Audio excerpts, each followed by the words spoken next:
Welcome to రాజనీతి. ప్రకాశం జిల్లా TDP నాయకుడు ముప్పవరపు వీరయ్య చౌదరి హత్య ఉమ్మడి ప్రకాశం జిల్లా వ్యాప్తంగా సంచలనం సృష్టించింది. వీరయ్య చౌదరి ఆయన రాజకీయ జీవితం మొత్తం తెలుగుదేశంతోనే ముడిపడి ఉంది. 1994లో ఆయన మేనమామ ఈదర హరిబాబు తెలుగుదేశం పార్టీ నుంచి ఒంగోలు ఎమ్మెల్యే గెలుపొందినప్పటి నుంచి వీరయ్య చౌదరి ఆ పార్టీ కార్యకలాపాల్లో చురుగ్గా పార్టిసిపేట్ చేస్తూ ఉన్నారు. ఆ తర్వాత హరిబాబు గారు చాలా పార్టీలు మారారు, కానీ వీరయ్య చౌదరి తెలుగుదేశం పార్టీలోనే ఉన్నారు. వీరయ్య చౌదరి స్వస్థలం నాగులుపులపాడు మండలం అమ్మనబ్రోలు. అప్పట్లో నాగులుపులపాడు మండలం ఒంగోలు నియోజకవర్గంలో ఉండేది. ఆ తర్వాత 2009లో జరిగిన డీలిమిటేషన్లో సంతనూతలపాడు నియోజకవర్గంలోకి మారింది. సంతనూతలపాడు నియోజకవర్గంలోకి మారిన తర్వాత వీరయ్య చౌదరి రాజకీయంగా మరింత క్రియాశీలకంగా ఉన్నారు. అలాగే మండలంలో కీలక నేతగా ఉన్నారు. 2014లో ఆయన మండలాధ్యక్షుడిగా కూడా పనిచేశారు. ముందు నుంచి కూడా ఆయనకి మద్యం వ్యాపారాలు ఉండేవి. మద్యం సిండికేట్లో కీలకంగా వ్యవహరించేవారు. ప్రస్తుతం ఆయన బాపట్ల పార్లమెంటు తెలుగుదేశం పార్టీ అధికార ప్రతినిధిగా పనిచేస్తున్నారు. పార్టీకి ఆయన కమిటెడ్ వర్కర్, కమిటెడ్ లీడర్. ఆయన మరణం తెలుగుదేశం పార్టీకి తీరని లోటనే చెప్పాలి. ఎస్పెషలీ సంతనూతలపాడు నియోజకవర్గంలో నాగులుపులపాడు మండలంలో ఒక ప్రముఖ నాయకుడిని కోల్పోయింది తెలుగుదేశం పార్టీ. యాక్చువల్గా ఈ మధ్యకాలంలో ఒంగోలులో ఇలాంటి హత్య ఎప్పుడు జరగలేదు. చాలా దారుణంగా చంపేశారు ఆయన్ని. ఒకప్పుడు ఒంగోలు కిరాయి హత్యలకు ఫేమస్గా ఉండేది, కానీ ఇటీవల కాలంలో గత 25 ఏళ్లుగా అలాంటి ఆనవాళ్లు కూడా కనపడకుండా పోయాయి. చంద్రబాబు నాయుడు గారు ముఖ్యమంత్రిగా ఉన్నప్పుడు గట్టిగా ఉక్కుపాదం పెట్టడం, పోలీసులు కూడా కొంతమంది రౌడీలను ఎన్కౌంటర్ చేయడంతో హత్యల సంస్కృతి లేదు. ఈ హత్య ఒకసారిగా ఉలిక్కి పడేలా చేసిందని చెప్పొచ్చు.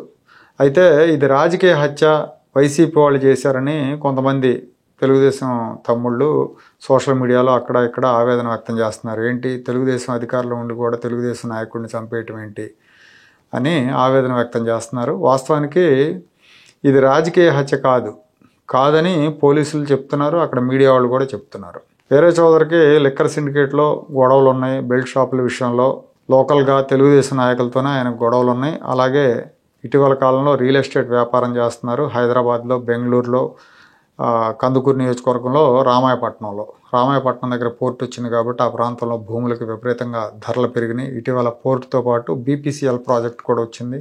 అలాగే ఇంకా వేరే పెద్ద ప్రాజెక్టులు కూడా వస్తున్నాయి అక్కడ. సో దాంతో అక్కడ భూములకు వాల్యూ పెరిగింది. అక్కడ ఏవో గొడవలు కూడా ఉన్నాయంటున్నారు. మేబీ ఈ వ్యాపార లావాదేవీల మూలంగా ఈయన హత్య జరిగి ఉండొచ్చని పోలీసులు చెప్తున్నారు.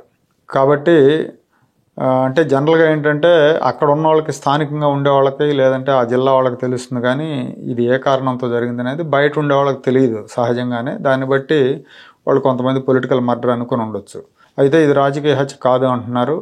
అలాగే హత్య జరిగిన వెంటనే ప్రకాశం ఎస్పీ AR దామోదర్ గారు వెంటనే సంఘటనా స్థలానికి వెళ్ళిన తర్వాత సీసీ ఫుటేజ్ ఇవన్నీ కూడా పరిశీలించారు. నైట్ టైం కావటం మూలంగా సీసీ ఫుటేజ్లో స్పష్టమైన ఆనవాళ్లు దొరకట్లేదని ఎస్పీ గారు చెప్తున్నారు. అయినా హంతకులు తెలుగు వాళ్లే, త్వరలోనే క్రాక్ చేస్తాం, దీని వెనకాల ఎవరున్నారు ఏంటనేది కూడా మేము పట్టుకుంటామని చెప్తున్నారు. 10 మంది SIలు, 6 మంది CIలతో దర్యాప్తు బృందాలను కూడా ఏర్పాటు చేశారు. వీరయ్య చౌదరి మరణ వార్త తెలిసిన తర్వాత ఆయన మేనమామ ఈదర హరిబాబు, ఎమ్మెల్యే గారు, ఆయన కూడా హార్ట్ అటాక్తో హాస్పిటల్లో జాయిన్ అయ్యారు. అంటే ఒక రకంగా వీరయ్య హత్య అన్ని వర్గాలని షాక్ గురి చేసిందని చెప్పొచ్చు. తెలుగుదేశం పార్టీ వాళ్ళనే కాదు, ప్రకాశం జిల్లాలో రాజకీయ వర్గాల్లో ఇది ఒక సంచలనంగా చెప్పొచ్చు. తెలుగుదేశం పార్టీకి తీరని లోటు అని కూడా చెప్పాలి.